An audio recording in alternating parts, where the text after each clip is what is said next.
This is my third, like, take of this because I've already messed up 2 other times before this, but you know what, third time's a charm. And that really, I don't know why that saying is true, but it just is. Okay.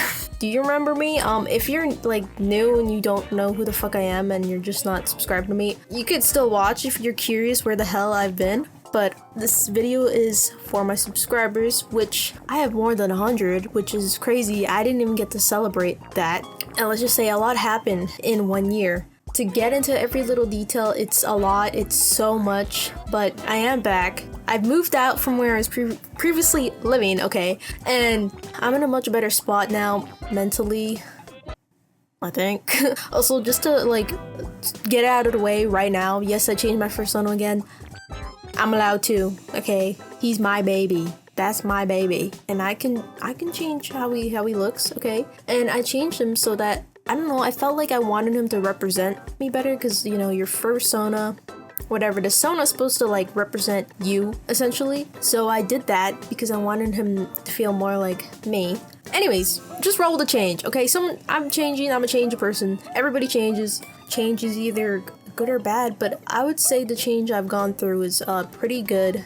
Although I know some people will not agree with that, referring to my family. Oh boy, I'm gonna try and condense this as short as possible because I want to get to the nice stuff, because what I'm about to tell you is the bad stuff. But as you guys know, I am trans, okay? And I was living with my family, which are people of color, which are Hispanics. And if you happen to be a person of color and you're also queer or a part of the LGBT community in some way, then you know it can be a bit of a problem trying to actually live as yourself. And so pretty much I did end up coming out as trans. The problem is that I could tell that my family thought it was a phase, even though I had specified that I had been trans for it's been like 5 years now at least, but I waited 4 years to finally tell them. Okay, listen, I was scared. There's a lot of fear and I was still young when I found out I was like 17.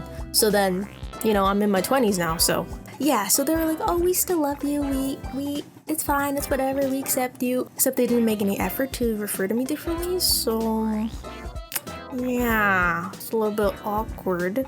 And you know what, it really drains on your mental health when you have to hear yourself be referred to your dead name every single day and by pronouns that you no longer have used for many years.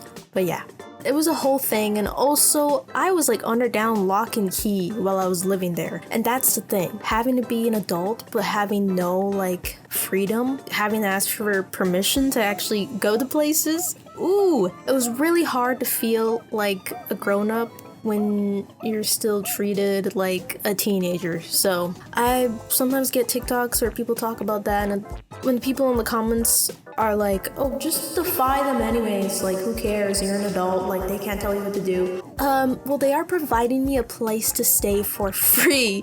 So I liked having a home and a bed to sleep in and a family that, you know, loved me, but it was complicated and it was really hard to be happy. Now we can get to the very happy part. I met the love of my life in January and we talked every single day. There wasn't not a day where we did not talk to each other, and it was so beautiful. I love him so much. I genuinely am in love with him, and I have not been more happy than to have found somebody to spend the rest of my life with. And we've been together for a year now. Yeah, we had been talking for like a few months, and then we went on our first date, which I had to lie about to my family to actually go on it. Yikes. Because then that became a whole thing when they found out I had lied and blah, blah, blah. Anyways, yeah, so we were like medium distance, not like long distance, but medium distance. We had about like 2 hours between us, and we only saw each other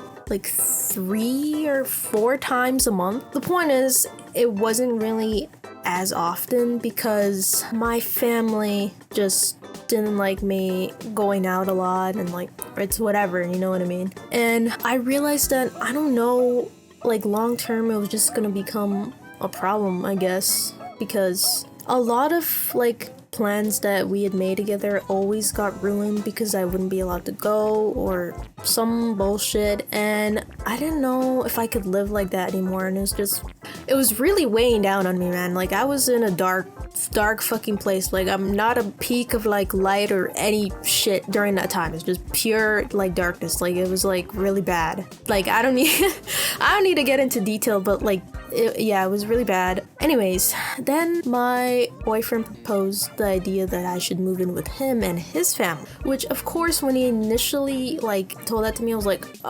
that's not happening. Are you crazy? Boy, you're crazy. You know what? When push came to shove, I ended up going through with it because I was at my wit's end. Like, it quite literally, as dramatic as this is gonna sound, it was a life or death situation with the fact that I had no freedom and I couldn't actually thrive as myself. God, it was genuinely torture. Like, if you're trans, then you know, and you're still living with your family and they like don't accept you, or like maybe they do, or they say they do, but they're like still like weird about it, or like they're not, like they're just expecting you to one day be like, oh yeah, so that was in fact a phase, so it's over now. And I know, right? It's so awkward, but like, yeah. So it happened the very last day of January of 2025. I had all my things packed in like one suitcase that my boyfriend gave me, and I essentially just left. Like, that was it. I left. Nobody was home, and I just fucking left. 5 months later-ish, I'm really like so much better, and I'm in a much better place now. Sometimes the guilt does still gnaw at me. I don't know, it's really hard to talk about all of it without reopening wounds that don't need to be reopened. Yeah, living with my boyfriend has been really amazing so far, but don't get me wrong, there has been some ups and downs, and obviously that happens. When you aren't living with your partner, then that's different because you guys don't know what it's like to live with each other yet, so everything's like, you know, all butterflies and rainbows and la la la, it's so beautiful. And you know what, it still is like that. It could still be like la la la and butterflies and all that shit, and then still kind of be like dookie balls and shit sometimes. But the point is that it's not supposed to be like that all the time, you know what I mean? Yeah, it's been really good, and his family is wonderful. His family is a wonderful bunch of white people. I love you, white people. White people, you're awesome. Actually, okay, but you know what I mean. Anyways, so things are much better now, and unfortunately, since I moved cities pretty much, I had to quit my other job, which was unfortunate because Canada's job economy is fucked up as shit right now, and getting a job right now, you think maybe it would have happened within the 5 months, but no, which is quite unfortunate. So since I'm still unemployed, we're gonna be making videos again. Yup. And you know what? I might even start streaming. I just need to see if this computer can handle it, because I got a new computer, and let me just say, it's definitely a downgrade from the one I had previously. So I'm still gonna try and put out videos to the same quality as my previous videos. If not, I'm gonna try and at least do better than the previous videos. I've unlisted the previous videos, so this video right here is gonna be technically my first video on this channel for people that are new. So if you're new, you're definitely confused as fuck. Don't be, because I'm gonna be putting out videos, but you're gonna be like, this is like the only video right now on the channel. No, actually. See, I'm gonna think ahead, and I'm gonna wait until I have, I don't know, at least like 3 other videos to upload after this one, so that way it won't be like as empty. So pretty much for the new people that are here and are not subscribed and you just clicked on this video and for some reason are at this point in the video, hi, it's nice to meet you. My name is Starrypaw, or Romeo, that's my real name. It's nice to meet you. Wait, I already said that. Okay, what? Where am I going with this? Okay, I'm pretty much trying to say that, look forward to videos from me, even though you don't know me yet, but I promise it'll be fun. We'll have a blast. It's gonna be gaming videos, mostly, probably. I don't know. Yeah. So, we'll see what 2025 holds for me, and I promise I'm not gonna disappear again. At least not for a year. Like, who am I, fucking Corey X Kenshin? Hell no, we're not doing that shit. I mean, he is like my favorite YouTuber, but I don't need to follow in his footsteps like that. So, this is a nice chat. Nice chat. It's a good chat. Okay. Bye.